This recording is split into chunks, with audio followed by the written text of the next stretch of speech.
Hi, this is Vishakh from hi dear renewals. നമുക്ക് വരുന്ന കോളുകളിൽ ഏറ്റവും കൂടുതൽ വരുന്ന രണ്ട് ചോദ്യമാണ്: ഞാൻ എത്ര കിലോ വാട്ട് കപ്പാസിറ്റിയുടെ സോളാർ വയ്ക്കണം? രണ്ട്, എനിക്ക് എന്തൊക്കെ അതിൽ കണക്ട് ചെയ്യാൻ പറ്റും? ഇതാണ് രണ്ട് ചോദ്യം. അതിന് എനിക്ക് മറുപടി പറയാനുള്ളത്, എന്തൊക്കെ കണക്ട് ചെയ്യാൻ പറ്റുമെന്ന് വെച്ച് കഴിഞ്ഞാൽ, ഇപ്പം സോളാർ വെക്കുന്നതിന് മുമ്പ് നിങ്ങൾക്ക് എന്തൊക്കെ നിങ്ങളുടെ വീട്ടിൽ കണക്ട് ചെയ്യാമോ അതെല്ലാം തന്നെ സോളാർ വെച്ചതിന് ശേഷം കണക്ട് ചെയ്യാൻ പറ്റും. കാരണം എന്ന് വെച്ച് കഴിഞ്ഞാൽ, നമ്മളെ വീട്ടിൽ കൊടുത്തിരിക്കുന്ന എക്യുപ്മെന്റ്സും സോളാറുമായിട്ട് ഒരു ബന്ധവും ഇല്ല. അതെന്തെന്ന് വെച്ച് കഴിഞ്ഞാൽ, വീട്ടിൽ കണക്ട് ചെയ്തിരിക്കുന്ന എക്യുപ്മെന്റിന്റെ ലോഡും നമ്മൾ വെച്ചിരിക്കുന്ന സോളാറിന്റെ കണക്ഷനും തമ്മിൽ വലിയ ബന്ധമില്ല.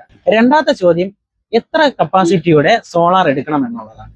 നിങ്ങളുടെ കൺസപ്ഷൻ എത്രയാണോ അതിനനുസരിച്ച് വേണം നിങ്ങൾ സോളാർ സെലക്ട് ചെയ്യാനായിട്ട്. കാര്യം എന്ന് പറഞ്ഞു കഴിഞ്ഞാൽ, എത്ര AC വെച്ചെന്നോ എത്ര മോട്ടോർ കണക്ട് ചെയ്തിരിക്കുന്നോ എന്നുള്ളതിനല്ല കാര്യം. നിങ്ങളുടെ കൺസപ്ഷൻ മന്ത്ലി നിങ്ങളുടെ കൺസംഷൻ എത്ര വരുന്നുണ്ടെന്ന് നോക്കി വേണം നിങ്ങൾ സിസ്റ്റം സെലക്ട് ചെയ്യാനായിട്ട്. ഒരു 6000 രൂപ വരെയുള്ള കറണ്ട് ബില്ല് കവർ ചെയ്യാൻ വേണ്ടിയിട്ട് നമ്മൾ ഒരു 3 കിലോ വാട്ട് വെച്ചാൽ മതിയാവും. അതേപോലെ തന്നെ ഒരു 8000 10000 കറണ്ട് ബില്ല് വരുന്ന സ്ഥലങ്ങളിൽ ഒരു 4 കിലോ വാട്ട് വെച്ചാൽ മതിയാവും. അതിന് മുകളിൽ ഒരു 12000 വരെ കറണ്ട് ബില്ല് കവർ ചെയ്യാൻ വേണ്ടിയിട്ട് നമുക്കൊരു 5 കിലോ വാട്ട് വെച്ചാൽ മതിയാവും.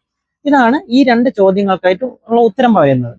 അതായത് നമുക്ക് സോളാർ വെക്കാൻ സോളാർ വെച്ചിട്ട് എന്ത് വേണമെങ്കിലും കണക്ട് ചെയ്യാം. പക്ഷെ കൺസെപ്ഷൻ അനുസരിച്ച് വേണം നമുക്ക് കപ്പാസിറ്റി സെലക്ട് ചെയ്യാനായിട്ട്. കൂടുതൽ വിവരങ്ങൾക്ക് വേണ്ടിയിട്ട് നമ്മുടെ ഈ ചാനൽ ചെക്കൗട്ട് ചെയ്യാം. This is Vishakh signing out.